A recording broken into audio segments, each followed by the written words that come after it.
G'day and welcome to Crispy Audio. Now initially this wasn't going to be an unboxing video. I just wanted to give you some tips and tricks as I needed to set up this VPI Prime, and I thought, why not? A lot of these will apply across the entire VPI range. But then I threw my mind back to when I first opened my first VPI, and I was really impressed with the inclusions that they give you. I was just expecting perhaps a protractor, which is usually all you get with a turntable. But as you'll see shortly, like the contents in the box is phenomenal. They go over and above with what they give you for the setup. The packaging is top notch, so you know that your turntable is going to be safe if you ever need to ship it. And along the way, I just want to give you a few things that I like to keep in mind when I set it up as well. So let's have a look. Okay, so here we go. First up, VPI Prime setup and instruction manual. I like the funky 12-inch form factor. That's pretty cool. So we got that. Now the all-important protractor. You're going to get this with any turntable. This is just VPI's version. I like the fact that it's metal, so it's going to be quite robust, which is good. This package here is there's a version of the instruction manual online as well as a digital brochure on that USB flash drive, so that's a nice inclusion. Now this is the Azimuth Rod. So this balances. This is super light. You can't feel it obviously, but it's, I don't know, all of what, 1 gram? And that sits on the head shell cartridge, and then you can measure the difference between the left and right to try and get your azimuth spot on. Now this is your hardware. You've got your Allen key, you've got some cartridge screws, which again is a nice inclusion because usually you'll get that anyway with your cartridge. So it's nice to kind of double up in a way because you've got different lengths, you've got a long and a short. So if your cartridge manufacturer has sort of, overlooked one of the lengths that you may need, you're going to be covered either way. Now this is the arm lift, and this particular arm lift is not incorporated into the tone arm as such for a couple of reasons, but basically the outcome is you can decide whether you want to use it or not, which I quite like. You've got your drive belt, power cable. These are the base footers, and look, it's a really nice design. I'm going to open this up and have a look. For an unsuspended turntable, what you've got in here is 4 ball bearings, which we've got a cone on the actual turntable, so the cone sits into there. So you've got a really good amount of decoupling. This is a Delrin material, which has some nice damping properties compared to a hard plastic. And then on the bottom, this is a slight revision from previous primes. So this is a Sorbothane puck, whereas before it had a periphery ring of rubber. So this is going to give you some added damping as well. So really nice touch. It's also very soft, so I don't have any issues on the bamboo rack that I've got here, which is great. Now this is a really neat touch as well. I don't know any other manufacturer that goes to this extent. This is a set of digital Stylus scales, state of the art. It's as good as you're going to buy in the aftermarket, and it's included at no charge, so very cool. This is your counterweight. It's a 160 gram unit. If you have a quirky cartridge, something that's like super heavy or super low compliant, if you give us a heads up beforehand, then we can look at different weights if you need. Out of the factory, so you're not stuck with that 160 gram if you think you're going to need more or less. Now this is obviously the tone arm, which is a 3D printed arm. I just love it. It's super light. You've got these outriggers are adjustable, so It's not going to work for me now. There it is. So that's one way. Well, there's two ways to adjust your azimuth. You can use the outriggers, or you can use the eccentric counterweight on here as well. I like to use the outriggers because once the counterweight is set for the VTF, I find that trying to adjust it for azimuth often results in a different VTF at the head shell. So you're kind of adjusting two variables at the same time.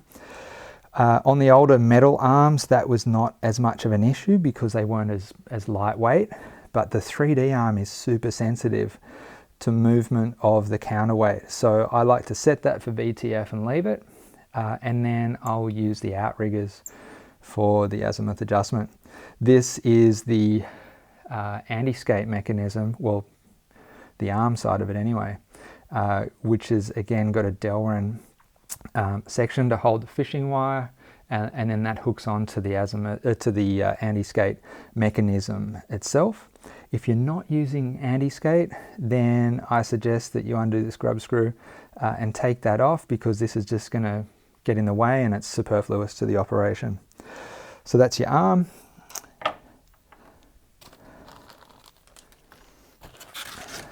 Now look, I love all of this. You know, it is absolutely custom cut for the VPI table that is inside. So reboxing is not difficult because you can see all the pieces of the puzzle. Now obviously you've got, I'm going to switch angles in a sec, but you've got your main table, the plinth, you've got the arm board. Underneath this is the platter and the motor, so I'm going to get those out separately as we start to set up the turntable. Our first step is setting up the footers for the table. There's no scientific method of doing this, there's no template, so you just want to put it roughly where it's going to be. It's not too important, and I'll show you why. Now first of all, so under here, these are also Delrin, but you don't want this to be spiking into your rack. This is bamboo, it's very soft, that's going to mark permanently. So have your footers ready first. Luckily this is not too heavy, it's really the weight's in the platter rather than the plinth with VPI, well, with the Prime. So grab one. I like to grab the back corner, pop that into place, and then you've got a spare arm, so you can hold that and move it around. Now instead of trying to line this up and move these on the rack, I'll bring the footer up to the foot and then drop it. Then I'll grab this one up to the foot, drop, grab that last one. So that, I find that that's a really quick and safe method.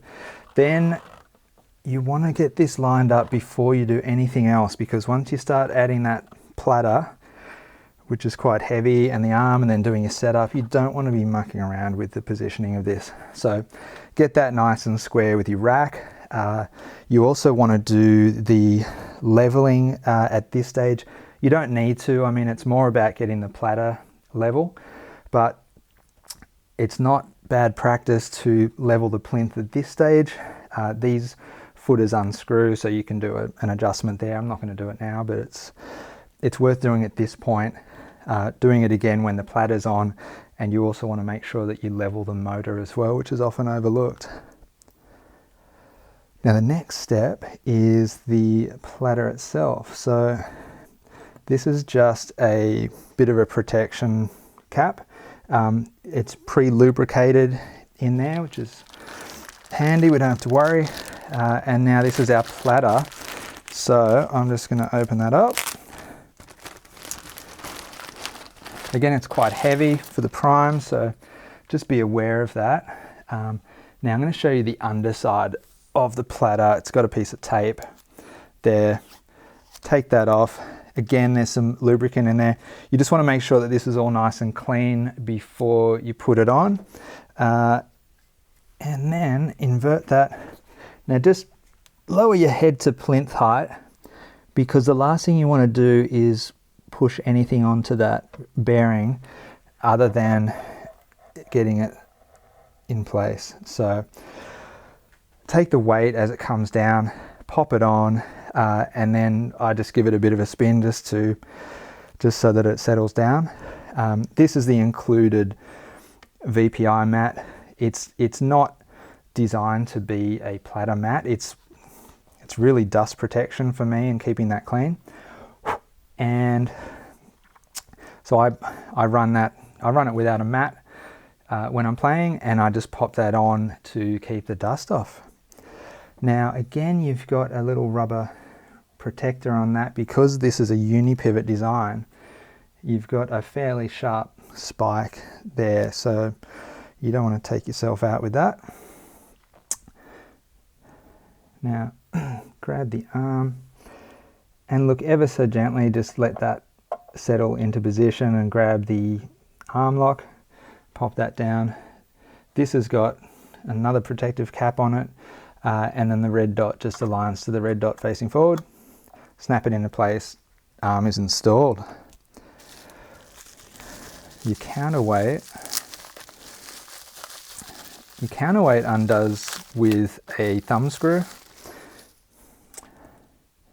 So what I do is just have that loose, hold the front of the arm, slide that on. I slide it all the way forward to start with, and just torque that up so it's snug, and then that's just going to be happy there for now. Now I'm just going to pop this belt while I'm here. I'll just pop this out. That's the belt ready to go. Now we'll grab this motor. So as you can see, it's coming together very quickly. Now I'm not cutting any of this video. This is all real time, and really you can be fairly set. Other than your cartridge setup, you're going to be fairly set in a matter of minutes. With the belt, I always start on the platter side, keep it even, bring it around, and then pop it on top. And again, just so that this settles, I'll just give it a couple of spins. Now it's found its position, and now we can tension the belt by the proximity of the motor to the platter. And when it's new, I mean, I'm about 2 mil off, and that is still enough belt tension for me that I can run this table. You could pull it all the way out to about 10 mil before it's starting to get just ridiculously tight. So find somewhere in between that, and look, you'll soon see as soon as you start playing whether you've got it too loose or not. But you don't want to go overly tight, because that is going to prematurely stretch your belt and reduce the life. So the only other thing that you're going to need to look at is obviously the setup of the cartridge, which is a whole different video in itself. So other than that, you just plug your power cable in, give it a quick spin. Okay, our power cable is installed, so let's give it a spin. Done, job done. Now I like to, when I'm starting off, in fact, I like to give it a bit of a helping hand, especially on a 45. You're going to get, so you just pop that down for 45, you're going to get a lot more stress on your belt, which is going to stretch it and reduce its life. So give it a bit of a push as you're starting it up, and that is going to spin up a lot quicker and reduce the stress on the belt.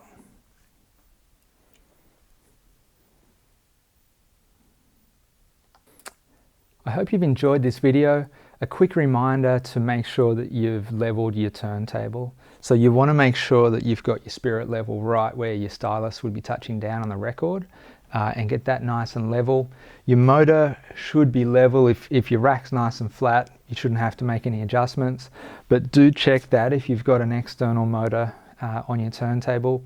Have a bit of a look. There's no adjustments on this particular table for the motor as such, so you'd need to get creative with how you do that if you do have issues, but it is an important factor as well.